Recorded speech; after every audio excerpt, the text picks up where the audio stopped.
Allu Arjun bail మీద ఉన్నారు. Bail మీద ఉన్న వ్యక్తి నిందితుడే కదా సార్, ఇంకా నిందితుడే కదా అల్లు అర్జున్. ఆయన మీడియా అంటే అసెంబ్లీలో రేవంత్ రెడ్డి మాట్లాడిన దానికి బాధపడి ఆయన ఒక మీడియా సమావేశం పెట్టారు. ఆ మీడియా సమావేశంలో ఇది కోర్టు పరిధిలో ఉన్న అంశము అని చెబుతూనే చాలా విషయాల్ని ఆయన ప్రస్తావించారు. సో దీన్ని సాగ్గా చూపి ఇవాళ హైకోర్టులో పిటిషన్ వేయబోతూ ఉన్నారు సార్ పోలీసులు, అంటే దీన్ని చూపించి. సో అల్లు అర్జున్ బెయిల్ రద్దయ్యే అవకాశం ఉందా? అంటే నేను కోర్టు ఏం తీర్పు చెప్తుందని స్పెక్యులేట్ చేయలేను, కానీ బెయిల్ ఎప్పుడు రద్దవుతుంది అది అర్థం కావాలంటే బెయిల్ ఎప్పుడు ఇస్తారన్నది అర్థమైతే బెయిల్ ఎప్పుడు రద్దవుతుందో తెలుస్తుంది. బెయిల్ ఎప్పుడు ఇస్తారో, ఏ అంశాల ఆధారంగా బెయిల్ ఇస్తారో అవే అంశాల ఆధారంగా బెయిల్ రద్దవుతుంది. ఏ అంశాలపైన ఒక వ్యక్తి చట్టానికి దొరకకుండా విచారణకు సహకరించకుండా వెళ్ళిపోతాడు అనుకున్నప్పుడు బెయిల్ ఇవ్వరు, బెయిల్ రద్దు కూడా అప్పుడవుతుంది. కానీ ఇక్కడ అవకాశం లేదు.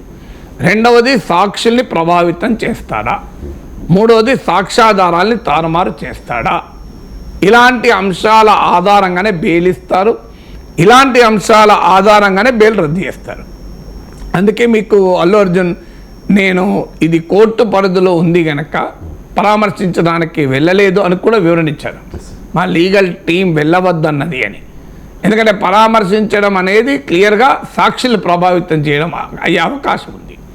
సో సాక్షుల్ని అయితే కోర్టు అనుమతి తీసుకొని వెళ్ళవచ్చు అనే ఆర్గ్యుమెంట్లు ఉండొచ్చు, కానీ సాక్షుల్ని ప్రభావితం చేయడం అవుతుంది కదా. ఎందుకంటే అక్కడ కీలకమైంది డైరెక్ట్గా విక్టిమ్స్ను వెళ్ళి కలవడం కదా అని. సో అలాగే ఇప్పుడు ఒక ప్రెస్ కాన్ఫరెన్స్ పెట్టడం మరి సాక్షుల్ని ప్రభావితం చేయడం కాదా అనే క్వశ్చన్ ముందుకు వస్తుంది. ఆ క్వశ్చన్ ఆధారంగానే మీరు రాంగ్ వర్డ్ వాడారు, సాకుగా కాదు, దాని ఆధారంగా. సాకుగా అంటే పోలీసు వాళ్ళు కావాలని చేస్తున్నారని మీనింగ్ వస్తుంది. లెట్ మీ క్లారిఫై, మీరు కూడా మార్చుకున్నారు. మీరు మళ్ళీ సాకుగా అనలేదు, మీరు తర్వాత ఫస్ట్ అని తర్వాత కాదు మళ్ళీ దీనిపైన అన్నారు.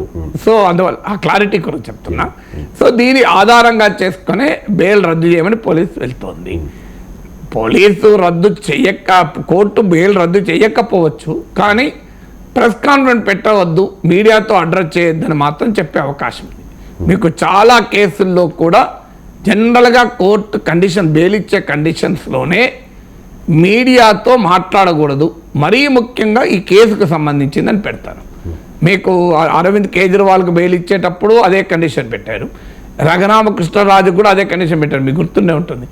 ఈ కాంట్రవర్సీ పైన మాట్లాడకూడదు అని కండిషన్ పెడతారు. సో అందువల్ల ఇప్పుడు ఈ కాంట్రవరీ ఇప్పుడు బెయిల్ కండిషన్తో అది లేదో తెలియదు నాకు, నేను ఆ బెయిల్ ఆర్డర్ మొత్తం చూడలేదు.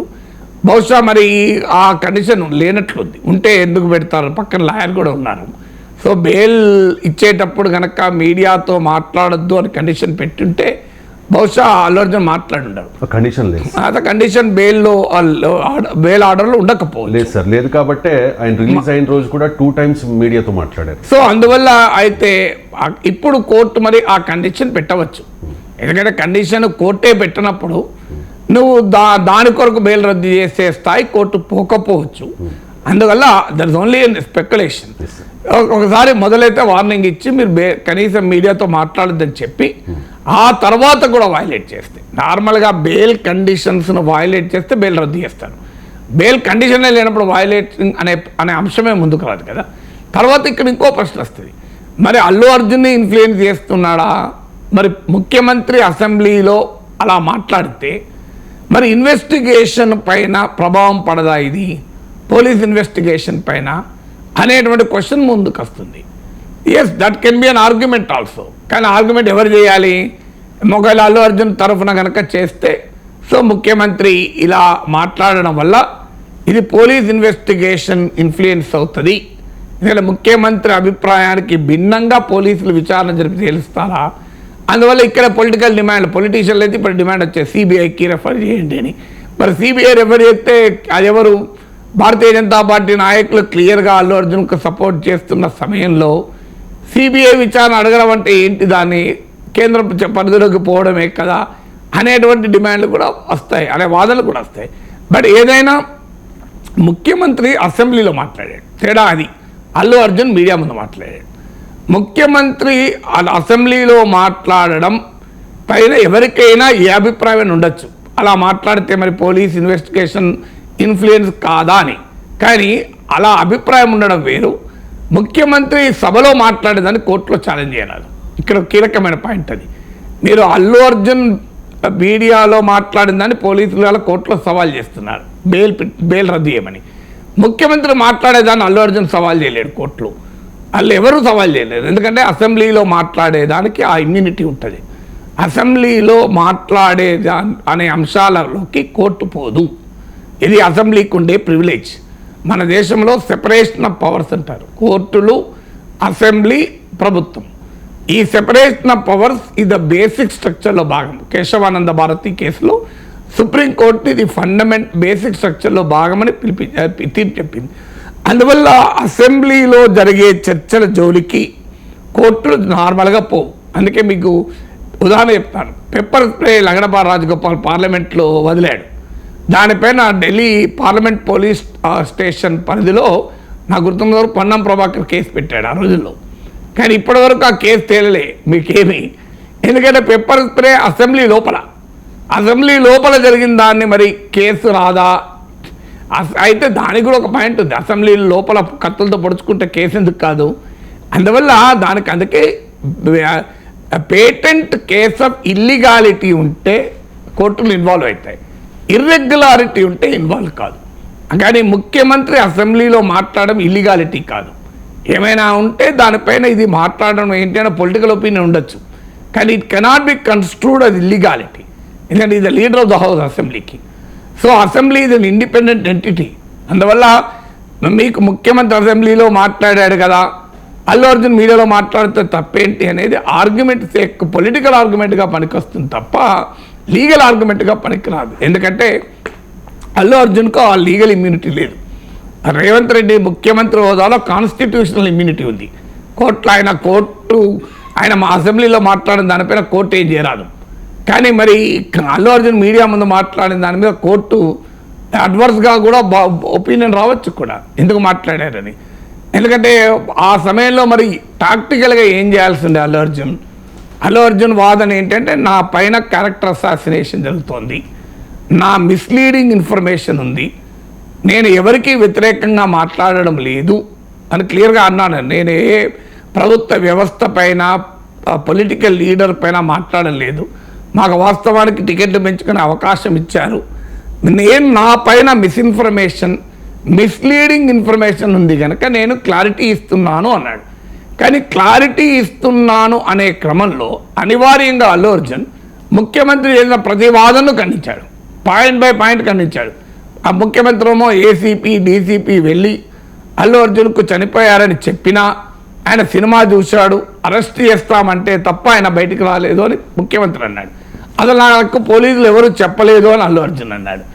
పోలీసులు డిసెంబర్ 3న అంటే ఒకరోజు ముందు బెనిఫిట్ షోకు క్లియర్గా వెళ్ళి మీరు రాకూడదు, అనుమతి లేదు అని రిటర్న్గా ఇచ్చారని ముఖ్యమంత్రి అన్నాడు. అనుమతి లేకపోవడం అనేది క్వశ్చన్ ఉత్పన్నం కాదు, అనుమతి ఉంది కనుకనే నాకు పోలీసులు దారిచ్చారు అని అల్లు అర్జున్ అన్నాడు. రోడ్ షో చేశాడు అని ముఖ్యమంత్రి అసెంబ్లీలో అన్నాడు. అసలు రోడ్ షో నేను చేయలే అని అల్లు అర్జున్ అన్నాడు. ఇలా పోలీసులు ముందుగా చెప్పిన ఇన్హ్యూమన్గా ఆయన సినిమా చూసుకుంటూ ఉన్నాడు అని ముఖ్యమంత్రి అన్నాడు. నాకు నెక్స్ట్ డే మార్నింగ్ వరకు నాకు తెలియదని అల్లు అర్జున్ అన్నాడు. అందువల్ల ముఖ్యమంత్రి అసెంబ్లీ వేదికగా చేసిన ప్రతి పాయింట్ను ఖండిస్తూ అల్లు అర్జున్ మాట్లాడాడు. సో అది జనరల్గా మాట్లాడడం కరెక్టా? It is his choice. ఇప్పుడు ఆయన మాట్లాడకూడదు అనే అధికారం నాకు లేదు, మీకు లేదు. కానీ మాట్లాడి ఉండకపోతే ఆయనకు మేలు జరిగేదా? ఎందుకంటే ప్రభుత్వ వ్యవస్థలతో ఘర్షణ పడదలుచుకుంటే మాట్లాడచ్చు, అభ్యంతరం ఏం లేదు. ముఖ్యమంత్రితో తుమి తెలుసుకోదలుచుకున్నాడు అనుకోండి మాట్లాడచ్చు. ఎందుకంటే రాజకీయ నాయకులు మాట్లాడరా? ఇప్పుడు కేటీఆర్ మాట్లాడలేదా?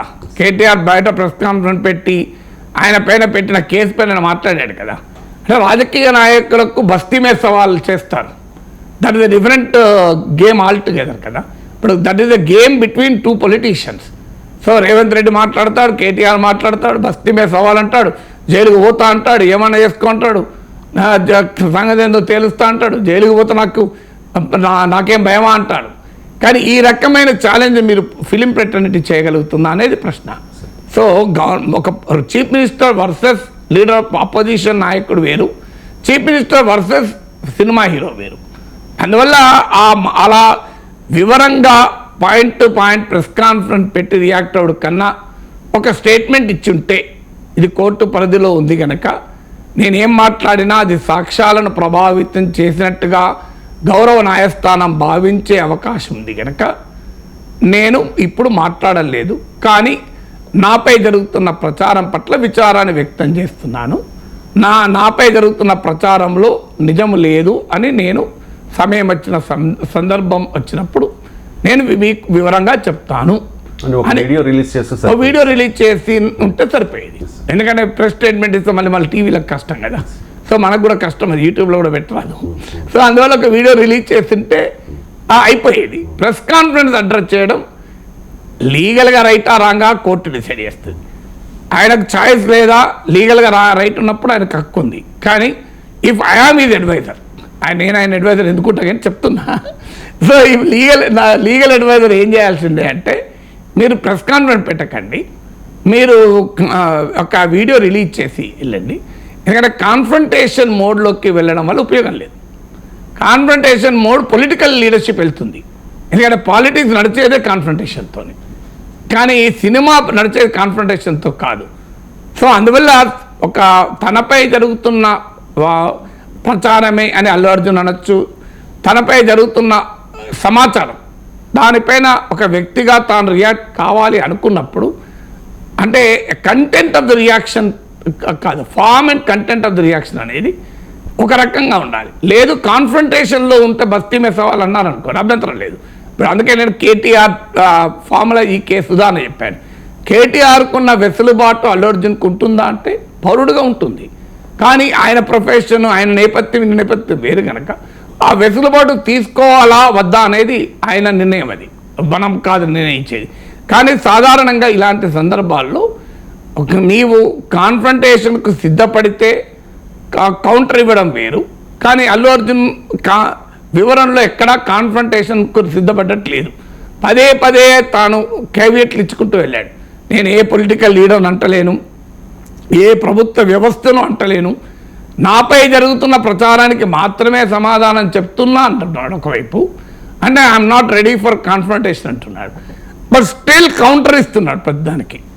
అందువల్ల ఆ రకమైన మరి ఆ లీగల్ అడ్వైస్ మరి ఎందుకు ఇచ్చారో తెలియదు. But the better legal advice should be ఒక వీడియో ఇచ్చేసి విచారాన్ని వ్యక్తం చేస్తున్నా. ఇప్పుడు ఆ పాయింట్ టు పాయింట్ చెప్పాల్సిన అవసరం కూడా లేదు. సో అందువల్ల నాపై జరుగుతున్న ఈ ప్రచారం పట్ల నేను విచారాన్ని వ్యక్తం చేస్తున్నా. ఇందులో నిజాలు లేవు. నేను అవకాశం వచ్చినప్పుడు, సందర్భం వచ్చినప్పుడు సమాజం ముందుంచుతాను. కానీ ఇప్పటికీ కోర్టు పరిధిలో ఉంది కనుక నేను మాట్లాడలేకపోతున్నాను అని వదిలేయచ్చు. అందుకే నేను ఆ డిఫరెన్స్ చెప్పాను. ముఖ్యమంత్రికి అసెంబ్లీలో మాట్లాడేది దానికి కాన్స్టిట్యూషనల్ ఇమ్యూనిటీ ఉంటుంది, కొంత సోషల్ ఇమ్యూనిటీ కూడా ఉంటుంది సమాజంలో. ఏం పొలిటీషియన్స్ వాళ్ళు మాట్లాడతారు అని. కానీ ఇక్కడ సినిమా హీరోకి వచ్చారు కాన్స్టిట్యూషనల్ ఇమ్యూనిటీ ఉండదు. మీడియా ముందు మాట్లాడేటప్పుడు అది రేపు కోర్టు ఎలా రియాక్ట్ అవుతుందో నాకు తెలియదు. కోర్టు ఒకవేళ రియాక్ట్ అయితే బెయిల్ రద్దయ్యే అవకాశం ఉంటుందా అనే ప్రశ్న ఎందుకు వస్తుందంటే because there is a difference between chief minister speaking in assembly and accused addressing the press conference when the accused is not a politician. మళ్ళీ కేటీఆర్ మాట్లాడినట్టు కేటీఆర్ కూడా అక్యూజ్డే, కానీ ఆయన is a politician. Accused as a politician వేరు, accused as a non politician వేరు.